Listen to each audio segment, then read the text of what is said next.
오늘 제가 드릴 찬양은 10,000 Reasons라고 10,000가지 이유라는 찬양입니다. 하나님을 찬양할 이유가 10,000가지, 그렇게 무수하다는 가사의 찬양인데요. 같이 특송하자는 오빠를 뿌리치고 제가 혼자 섰어요. 왜냐하면 오늘은 제게 베푸신 하나님의 사랑과 은혜가 너무 많아서 오롯이 그 찬양을 올려드리고 싶어서 지금 혼자 찬양하고 싶었고요. 특별히 이번 주에 특송 신청을 한 건 호수 때문인데요. 2월 9일 오전 8시에 호수가 제 몸속에 있다는 걸 알았어요. 근데 그 전에 수련회를 청년부랑 같이 갔었는데 매년 타던 쾅쾅 넘어지고 미끄러지면서 타던 보드를 그날 딱 안 탔거든요, 처음으로. 근데 그때 탔으면 큰일 날 뻔했더라고요. 그래서 섬세하게 처음부터 끝까지 임신 기간 그리고 출산까지 함께 해주신 하나님을 더 감사하면서 찬양하고 싶어서 이 자리에 섰습니다. 제가 찬양 묵상하면서 달라고 기도는 많이 하면서 주신 것에 감사하지 않는 제 모습에 많이 놀랐고, 이 찬양을 시작으로 간구보다 감사를 더 많이 하는 단비가 되게 해달라고 기도하는 마음으로 찬양하겠습니다.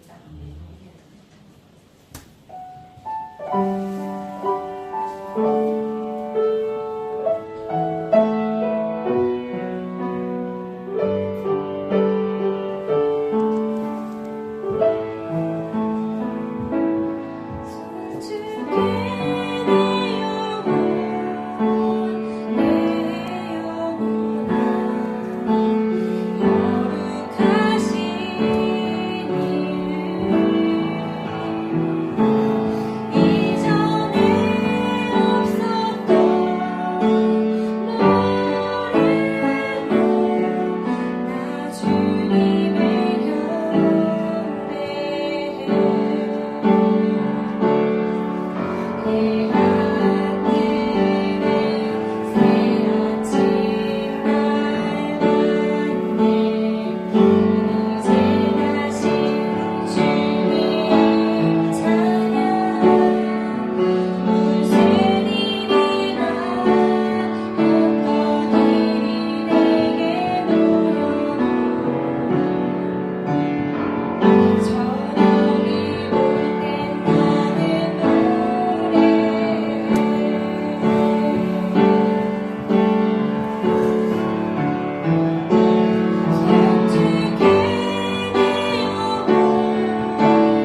오늘 야고보서 5장 7절에서 11절까지 예수님 다시 오심을 준비하십니까? 라는 제목으로 말씀드릴 텐데, 야고보서 강해가 이제 다음 주 한 번 남았습니다.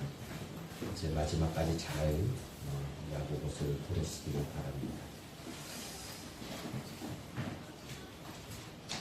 여러분, 우리가 잘 아는 세계 제2차 대전은 인류 역사상 잊을 수 없는 두 날을 남겼습니다.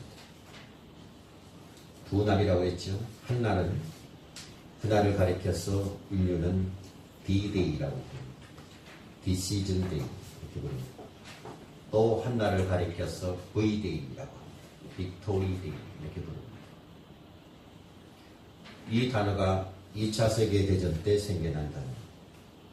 D-Day라는 말, Decision Day는 연합군이 불란서의 노르망디 해안을 상륙한 1944년 6월 6일이 바로 D-Day입니다.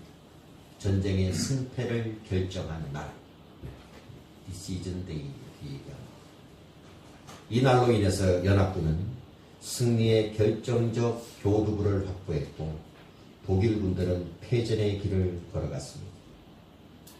당시 독일군을 지휘했던 유명한 장군 롬멜 장군은 연합군이 노르망디 상륙 작전에 감행할 것이라는 것을 알아챘습니다. 예측했습니다.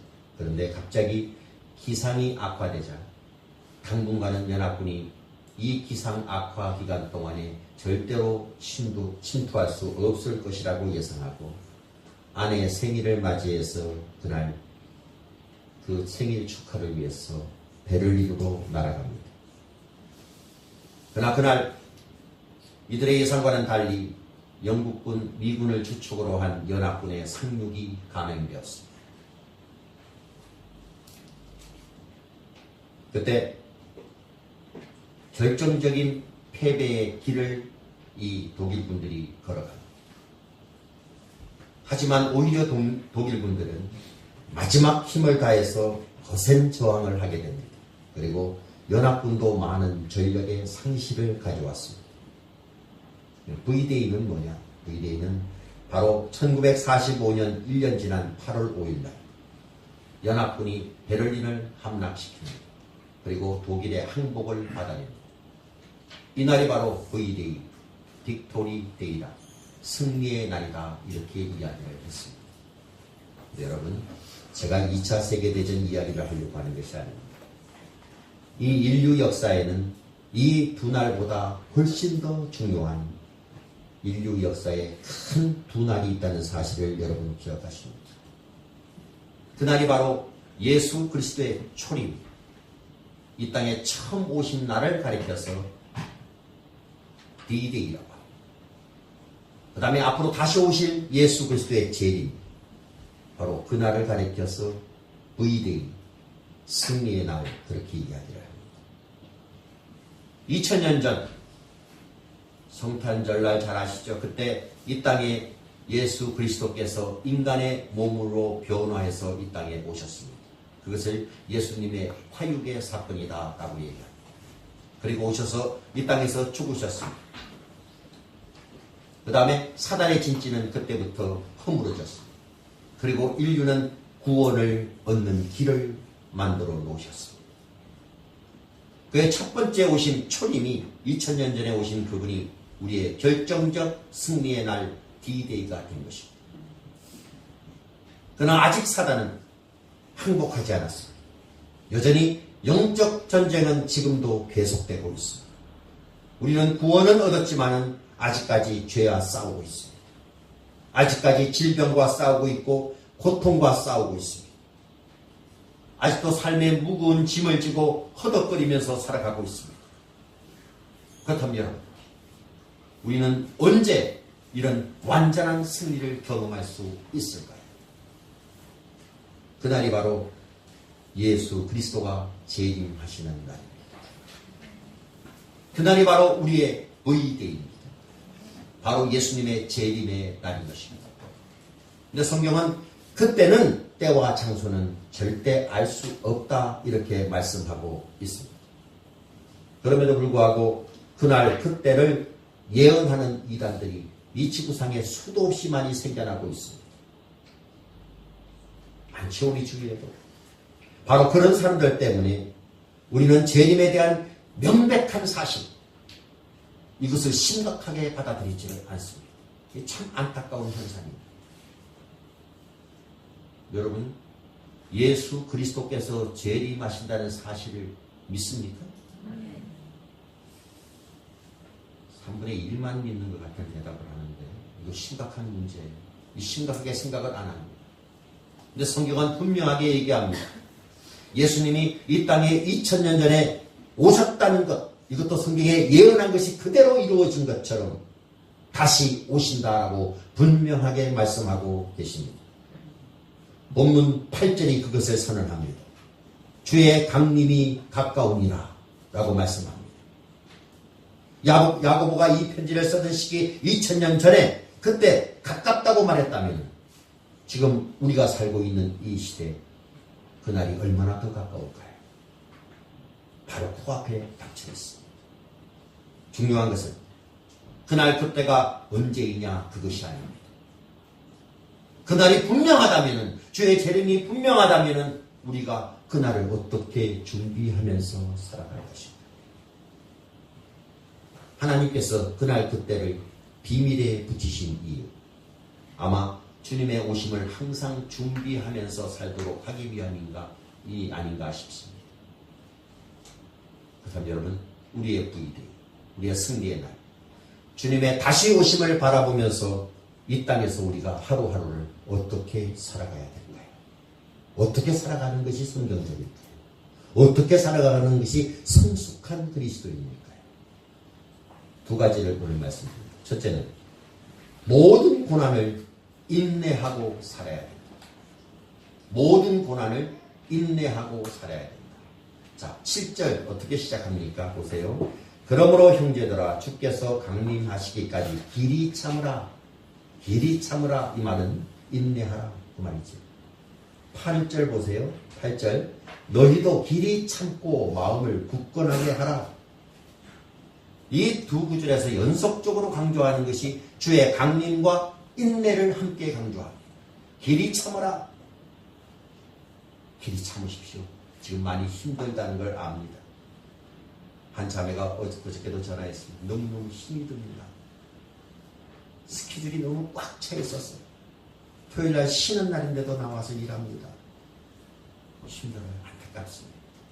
주님께서 뭐라고 말씀하시냐면 인내하라. 길이 참으라. 참으라는 것입니다. 조금만 더 참으면 모든 것을 아시는 주님께서 바로 잡아주실 것이다. 이렇게 말씀하는 겁니다. 지금은 불합리한 시대에 우리가 살아가지만 모든 것이 사필귀정이 될 것이므로 참으라 라고 얘기합니다. 자, 길이 참으라고 말하면서 야고보는 그냥 참으라 라고 얘기하지 않고 성경에 잘 참은 사례 3가지를 들어서 이야기를 합니다. 이 사람들 잘 참는 사람들입니다. 보실래요? 첫 번째 사례, 농부의 모범입니다. 여러분, 오늘 이 시대를 가리켜서 인스턴트 시대다 이렇게 얘기하고 클릭 시대다 이렇게 얘기합니다. 모든 것을 속전속결로 행하려고 합니다. 이게 빨라진 시대입니다. 컴퓨터 하나 있으면 또 핸드폰 하나 있으면 모든 것이 다 됩니다. 저 바깥에서 퇴근할 때 장 보고 싶으면 직접 장에 잘 안 갑니다. 똑똑한 사람들은 핸드폰으로 딱 주문하면 집에 가면 도착해 있고, 그지? 빨리 하고 싶으면 집에서 밖에서 핸드폰으로 딱 이렇게 눌러놓으면 오기 2시간 전에 빨래가 돌아가지. 커튼도 착 닫히고 보일러도 들어오고, 이런 시대에 우리가 살아갑니다. 그런데 이런 사람들이 결코 넘볼 수 없는 직업이 있습니다. 그 직업은 농부죠. 농부는 인내심 없이는 절대로 될 수가 없는 것이 농부입니다. 왜냐하면 열매는 하루아침에 맺어지는 것이 아니기 때문에 그렇습니다. 씨를 뿌려야 됩니다. 땀을 흘려서 갖고 오야 됩니다. 그리고 열매를 맺기까지 자신의 노력 플러스 하나님의 도움을 기도하면서 간절하게 사모하면서 기다려야 됩니다. 그때 열매가 맺힙니다. 잘 갖고 있는데도 날씨가 너무 추워도 안 되고, 여름에 너무 홍수가 오면 다 물에 잠겨버려서 안 되고, 또 추워야 되는데 너무 따뜻해버리면 거기에서 또 농사가 안 되는 사람들이 많이 있습니다. 저희 고향집에 저희 큰형님이 감 농사를 합니다. 매년 11월 달쯤 되면 감을 깎아가지고 주렁주렁 매달죠. 그 동네가 전부 다 감, 꽃감 만드는 사람들이 엄청나게 많아요. 작년, 재작년 전부 다 망했습니다. 왜냐하면 추워야 되는데 춥지가 않으니까 쭉 매달아놨던 꽃감이 다 땅바닥으로 하나도 남김없이 다 떨어져 버려요. 그러면 치우는 비용이 훨씬 더 많이 들어갑니다. 그걸 예상한 저희 형님은 조금밖에 안 하지만 그 동네에서 많이 하는 사람은 100만 개, 200만 개, 한 동, 두 동 이렇게 나와요. 한 동이 100만 이렇게 농사를 짓습니다. 수억 원이 손해가 나서 작년에도 2명이 자살을 했어요. 하나님이 도와주지 않으면 그런 것도 할 수가 없는 것입니다. 그래도 참고 기다립니다. 이 고난의 과정을 견딘 농부에게만 비로소 주님이 예비하신 가을의 축제를 기다리는 특권이 부여됩니다. 그리고 여러분, 신실한 하늘의 농부들, 우리들을 가리켜줘. 이 모든 과정을 참고 견딜 수 있는 이유가 뭐냐? 신실하신 우리 주님의 상급을 믿는 믿음 때문에 가능한 것입니다. 두 번째 사례가 나옵니다. 잘 참는 사람 얘기하는 겁니다. 두 번째는 선지자들의 모범. 10절 말씀을 여러분들이 읽으십시오. 10절 시작.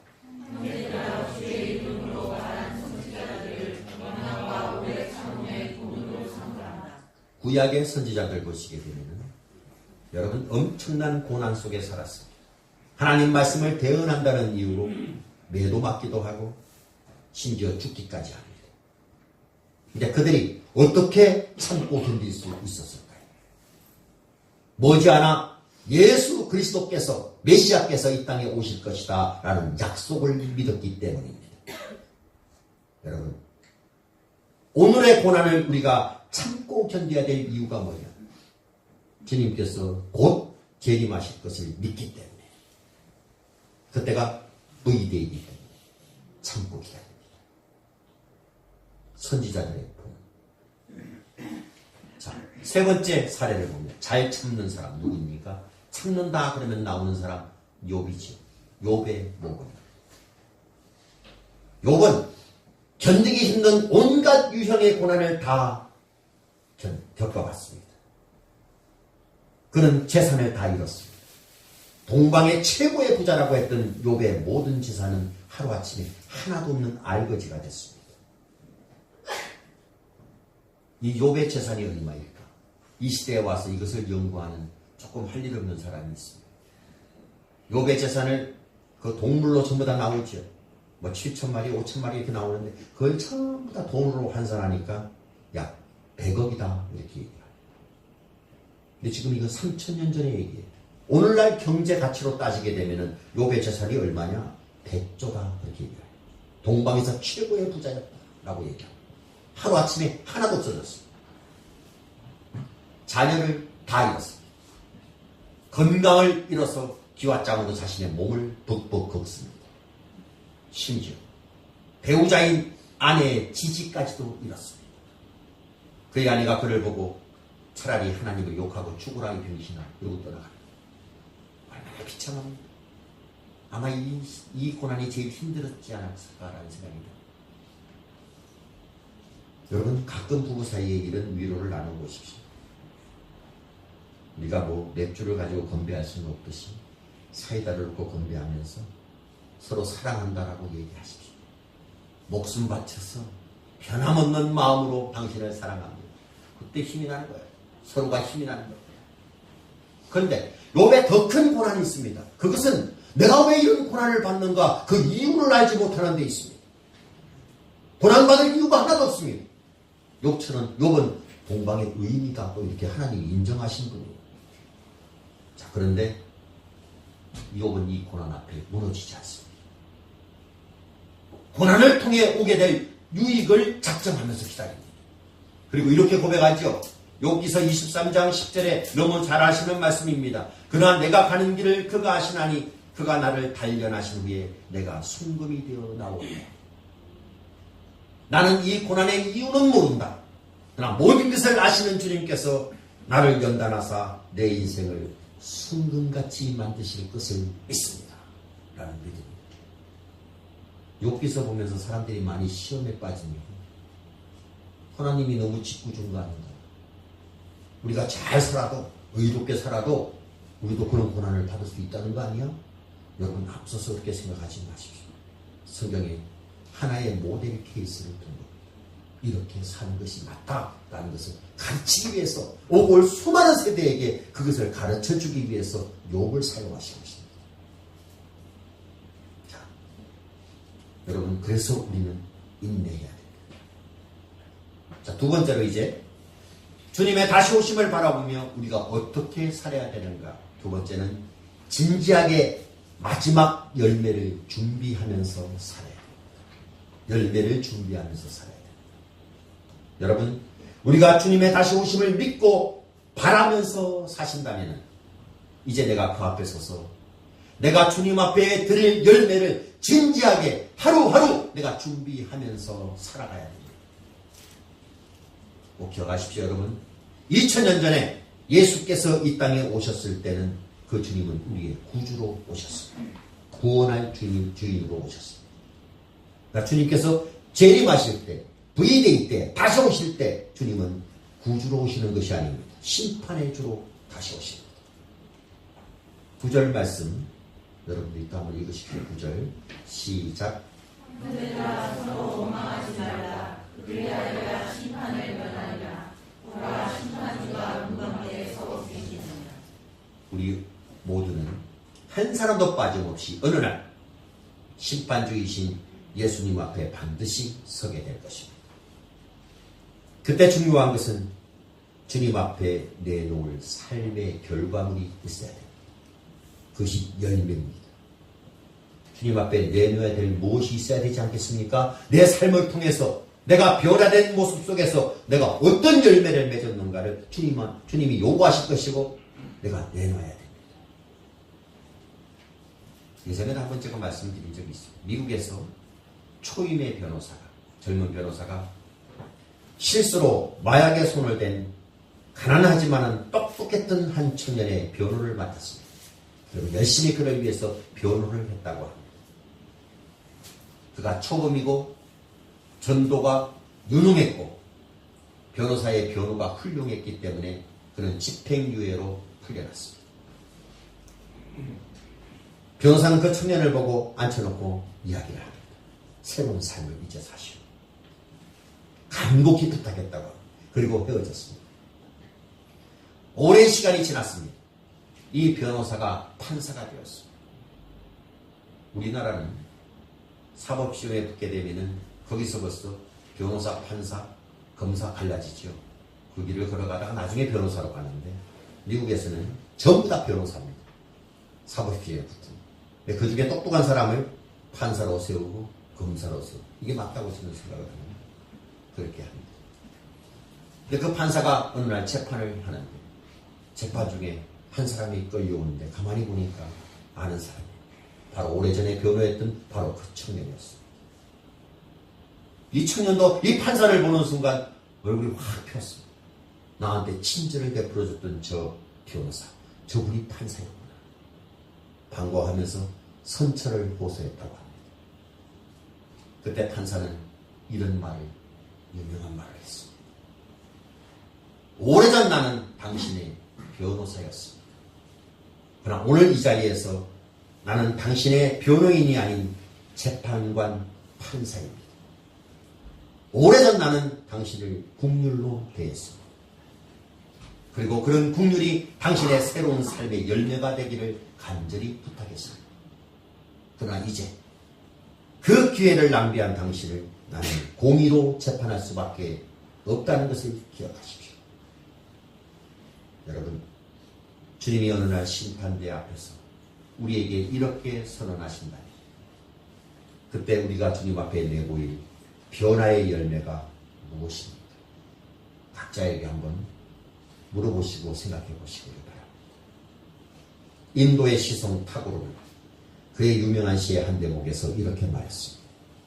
죽음이 나의 문을 두드릴 때 나는 생명이 가득한 광주리를 당신에게 드리고 싶다. 여러분, 우리도 이렇게 고백할 수 있어야 되지 않을까요? 요한복음 15장 16절에 우리 주님의 기대도 바로 그런 열매였습니다. 우리를 향한 기대. 제가 읽어볼게요. 너희가 나를 택한 것이 아니요 내가 너희를 택하여 세웠나니 이는 너희로 가서 열매를 맺게 하고 또 너희 열매가 항상 있게 하여 내 이름으로 아버지께 무엇을 구하든지 다 받게 하려 함이라. 여러분, 중요한 것은 주님이 다시 오신다는 사실. 이것은 변할 수 없는 팩트입니다. 분명한 것입니다. 2000년 전에 구주로 오신 그 주님이 이제 우리의 인생을 결산하기 위해서 다시 오실 것입니다. 주님을 만날 그날을 위해서 여러분 치열한 삶의 전투를 준비하고 계십니까? 아니면 분명한 메시지를 오늘 이렇게 듣고도 주님의 은혜를 낭비한 자로 남은 세월을 그냥 그렇게 사시겠습니다. 그것에 대한 선택은 저와 여러분의 몫입니다. 기도하십시오. 전능하시고 다시 오실 우리 주님, 우리가 진정 주님의 다시 오심을 사모하며 준비하고 있는지 각자에게 물어보게 하여 주옵소서. 분명한 사실은 주님이 초림하셨듯이 다시 오심이 분명한데 주여, 그날 주님 앞에 어떤 모습으로 서야 할 것인가를 신중하게 생각할 수 있는 지혜를 저에게 허락해 주옵소서. 어떤 어려움이 있더라도 그날을 바라보며 인내하게 하시고 지금부터라도 주님께 드릴 삶의 열매를 차곡차곡 준비하는 지혜자로 살게 해주시기를 간절히 원합니다. 예수님의 이름으로 기도드리옵나이다. 주님, 나를 부르셨으니 1절 부르시면서 예물 드립니다.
사랑의 하나님, 오늘부터 다시 날씨가 추워졌지만 추위에도 불구하고 주의 날을 사모해서 이렇게 교회로 달려나와 하나님 앞에 이 예배를 드립니다.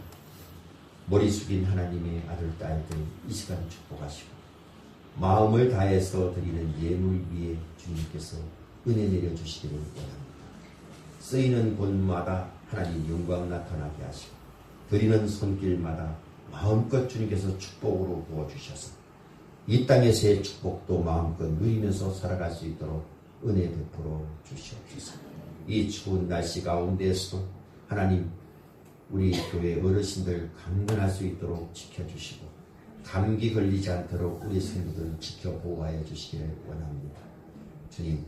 주님 앞에 간절한 마음으로 드리는 기도 제목들마다 외면하지 마시고 다 받아주셔서 아버지 응답의 축복을 각자에게 내려주사 살아계신 하나님을 날마다 체험하면서 살아갈 수 있도록 하나님 축복해 주시옵소서.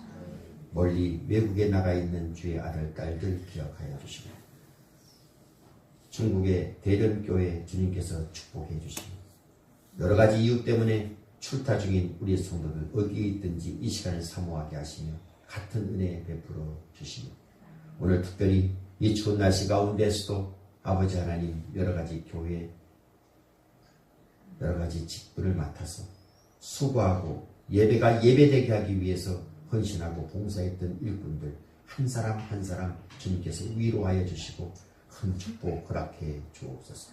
오후에 있을 찬양 예배까지도 하나님께서 개입하여 주사 주의 임재를 충만하게 체험하는 복된 시간 되게 하여 주시옵소서. 감사를 드리며 예수님의 이름으로 축복하며 기도하옵나이다. 아멘.